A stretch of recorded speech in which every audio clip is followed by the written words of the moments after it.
शब्दालि बृन्दालि सलक्षणाशाः सम्पूर्णकर्त्रीं महिषासनां शिवां मञ्जीरनीरस्वरघोषदीप्तां वनदुर्गमाम्बां शरणं प्रपद्ये।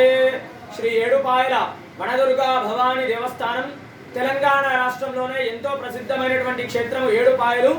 మరి భారీ వర్షాల కారణంగా ఈ యొక్క మంజీరా నది నిన్నటి వరకు ఉధృతంగా ప్రవహించింది.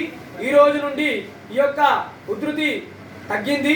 అమ్మవారి దేవాలయం దగ్గరికి వచ్చే విధంగా ఉండడం వల్ల దేవాలయం అంతా కూడా సంప్రోక్షణ కార్యక్రమం చేసి ఉదయాన్నే అమ్మవారికి విశేషమైనటువంటి అభిషేకము, తదనంతరం అమ్మవారికి నిత్య నివేదన, అదేవిధంగా సహస్రనామ కుంకుమార్చన, మంగళహారతి, మంత్రపుష్పము మొదలైనటువంటి పూజా కార్యక్రమాలన్నీ కూడా చేసినాము. ఈ యొక్క వరద ఉధృతి తగ్గడం వల్ల భక్తుల యొక్క అమ్మవారి దర్శనాలు, ఈ యొక్క